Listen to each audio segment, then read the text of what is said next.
What up, people? Welcome to the Doing Everything Different podcast. I'm your host, Devin. And today I want to talk about how one speech led to Starbucks hiring my agency to produce almost 1 million shirts for every employee in the US and Canada. And how it all happened might surprise you. I want to take it back to 2012. I attended an event called the Extreme Entrepreneurship Tour.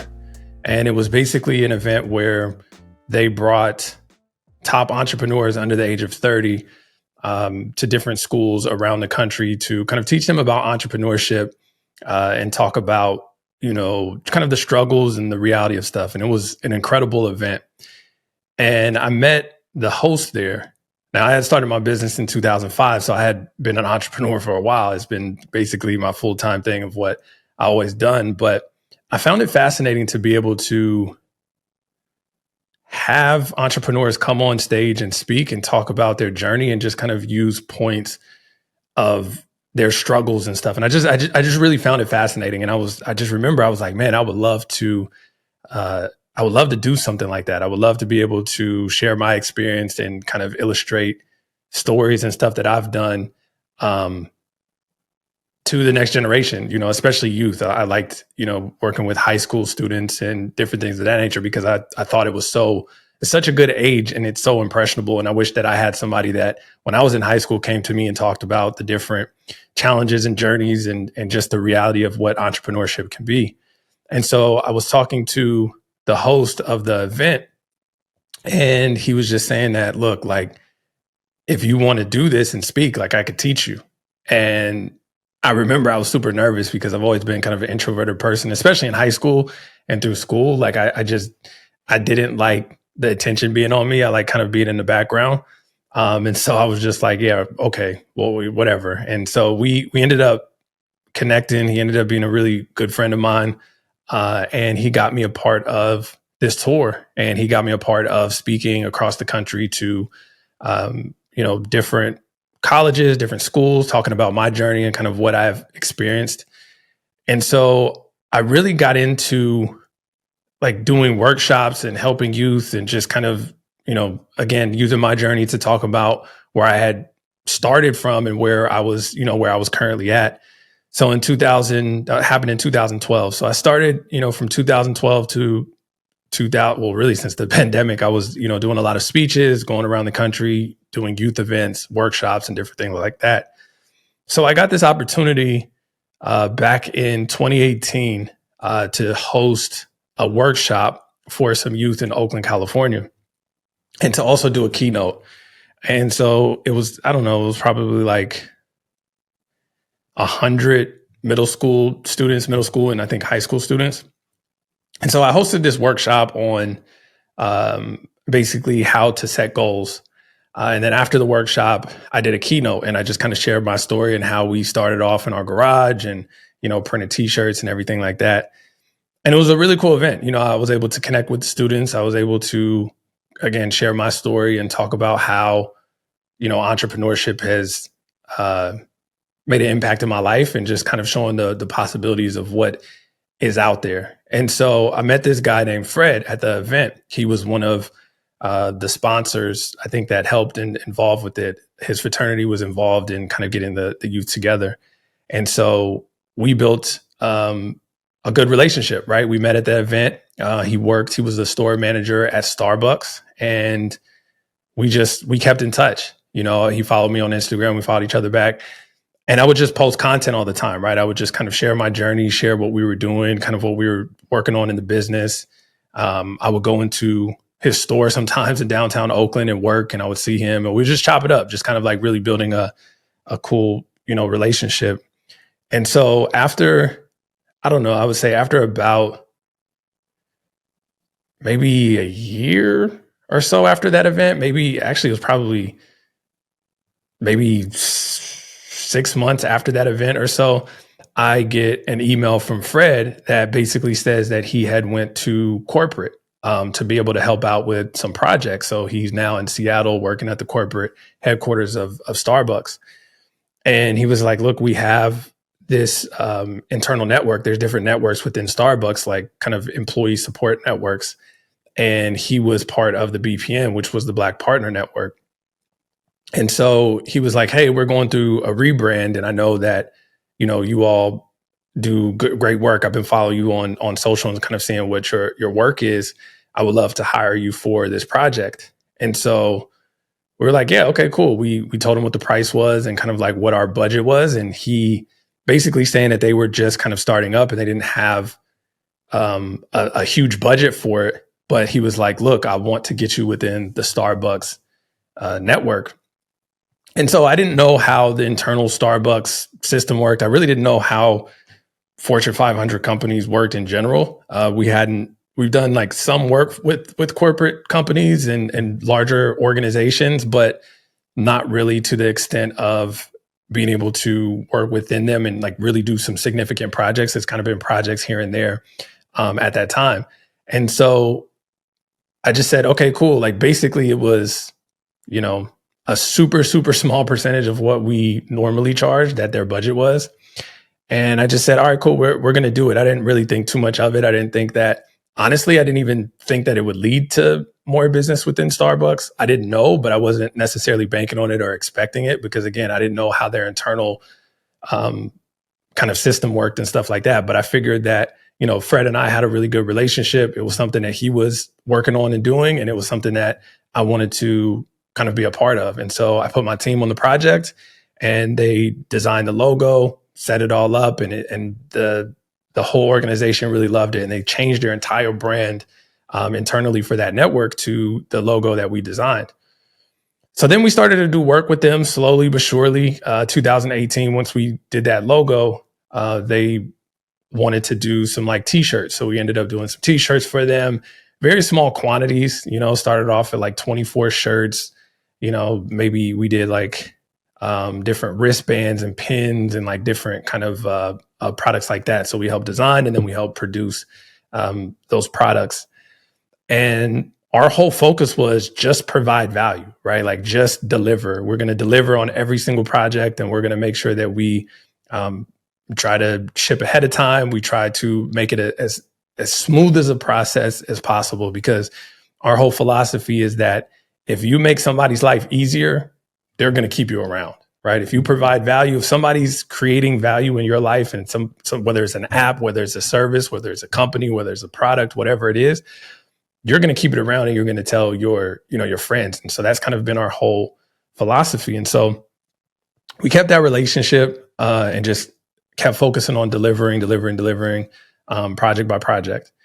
And there was one time, I think it was at the end of 2018, or maybe it was 2019, something like that. I don't remember what the year was, but they had an opportunity to do a pretty significant order of 13,000 shirts for their leadership conference. And we were able to kind of build a relationship with that. We were working back and forth with him of just kind of, again, providing value and saying, hey, what can we do? We could, deliver the shirts early. We can do custom color match, whatever it is that you need. And so after we completed that project for the event, it was really surreal. They were talking about possibly that we were going to do a shirt for every single partner in the US and Canada, and they call their employees partners. And I remember just thinking like, dang, this could be a huge opportunity. We just did 13,000 shirts for every store manager.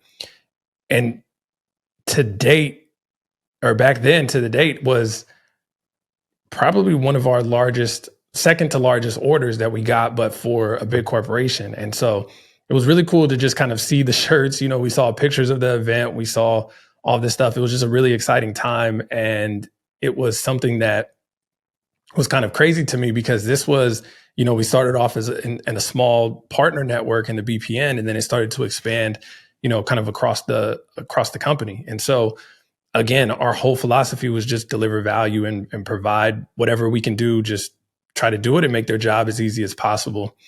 And so we just kept the relationship, kept building, kept doing a lot of projects here and there.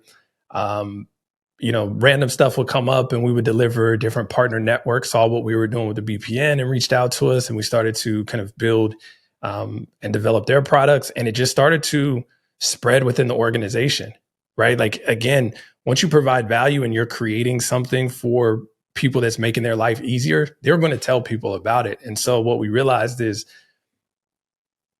the best marketing that you can do is just deliver. Deliver, be on time, be ahead of time, and communicate, because that person is going to tell, two, three other people. And from all of our experiences in the past, that has been true.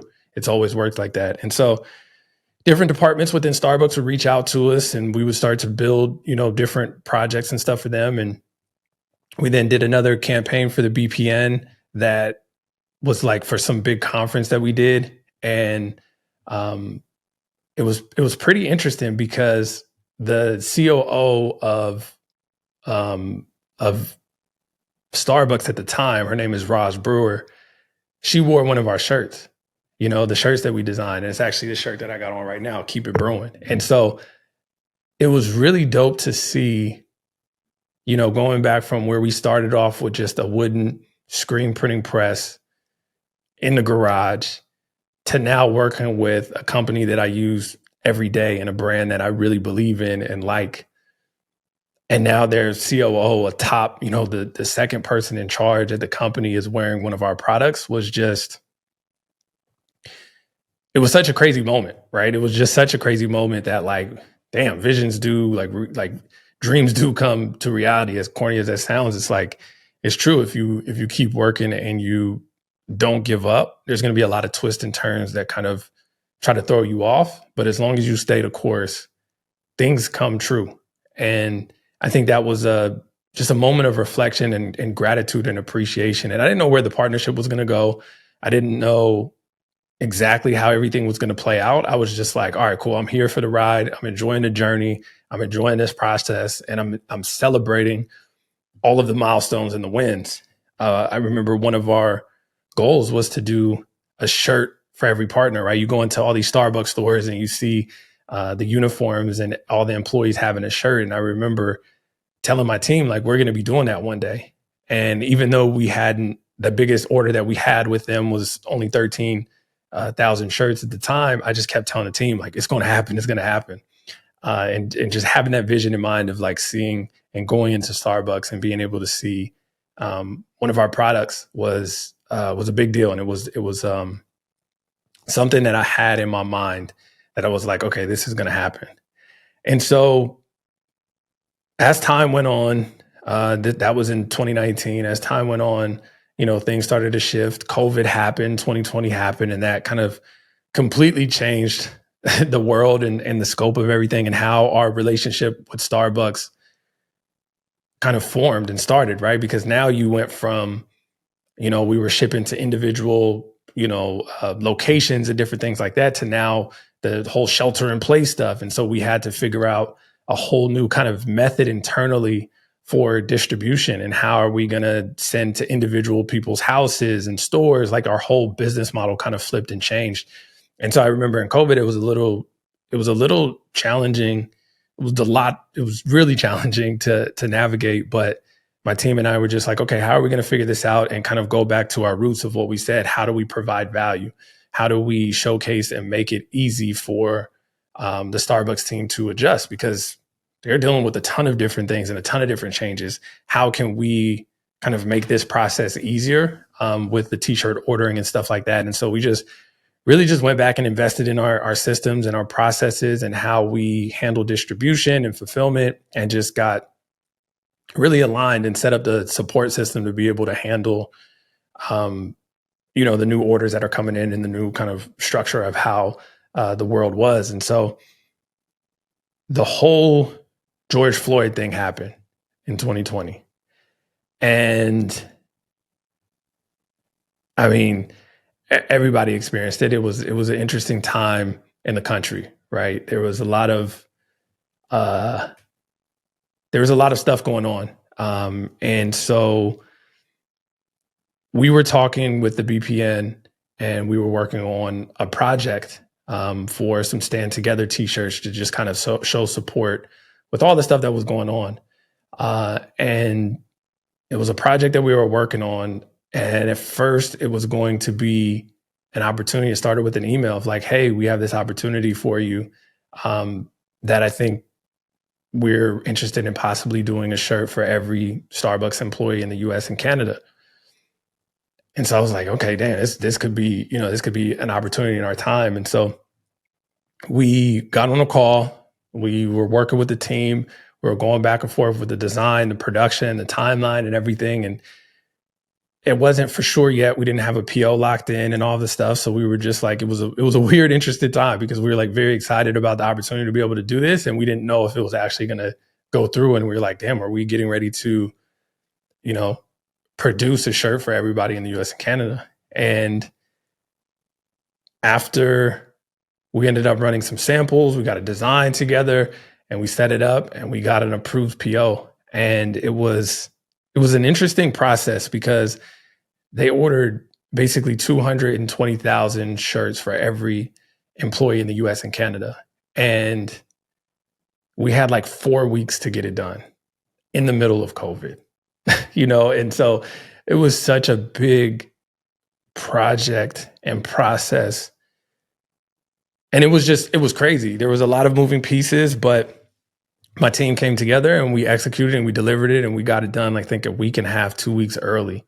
And some of the team there had been there for 20 years and said this was the biggest project with the most kind of components and moving pieces. And we executed on it in a really, really good way. And I remember us, like, it was just all hands were on deck during this time. And we were trying to figure out how to navigate again. We're in the height of the pandemic, right? So like there's so much stuff going on and so many safety precautions. And I'm like, I have a team and I'm like, okay, if I have my team kind of come into the facilities, are they going to get sick? And how is that going to affect things? So it was a really tricky time to navigate. But we came together, we did it safely and we did it well and we executed and the team was very happy. And so after that, the following year, we got a call from Starbucks again. We had still done work with them throughout the year. And they were like, hey, look, I just got out of a meeting. We're working on our 50th anniversary. And we wanted to see if you'd be interested in doing a t-shirt and a tasting mug for every employee in the US and Canada again. And this time it was a much bigger order because we were the single vendor to produce all of the products. And so to be able to be called in on this project because they said we did so well on the delivery of the last project, and from being a minority-owned company and working on the project that we did in 2020, the Stand Together shirts, and then to be able to do another project that had nothing to do necessarily with us being a minority-owned company, but for us being able to deliver, right? So being a minority-owned agency got us in the door and it helped us to be able to build a relationship and to be able to deliver. But then doing the great work is what essentially kept us around. And so I just thought it was a really dope and unique, interesting process to be able to do this. And so for the 50th anniversary, we ended up doing 350,000 t-shirts and 300,000 tasting mugs to every employee in the US and Canada. I mean, every single Starbucks location that we went to, we saw our shirts and our products. Until to this day, we see all of our products, and we did it in 2021. And so it's such a crazy experience to just kind of look back and think about how all of that transpired, right? It all came from that one workshop and speech that I did to connect with one person, right? That one person led to all of this, was the catalyst to lead to all of it, right? Because you still have to deliver, you still have to do everything, but it's just the importance and the power of relationships and why relationships are so important and why you don't know where your opportunity is going to come from. I used to think that, I don't know, as weird as it sounds, I didn't think opportunities came. I didn't realize the simplicity that opportunities come from people. I just thought opportunities, especially with working with big companies and all this stuff, would come in a different way. And I don't really know how to articulate that yet, but I've realized that relationships are everything. Relationships are key. They're the things that are going to open up the doors. They're the things that's going to create opportunities for you. Those are the things that are going to be relationships are stuff that money can't buy.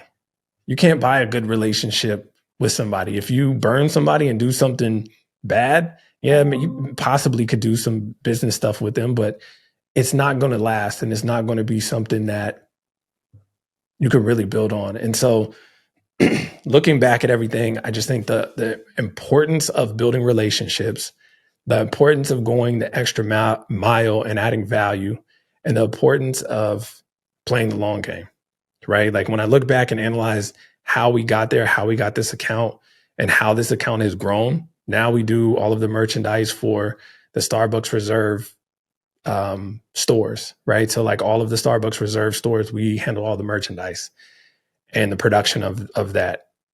And it all started from just doing good work and keeping those relationships and building that. So if there's anything that you can take away from this, it's keep those relationships alive, put those relationships first.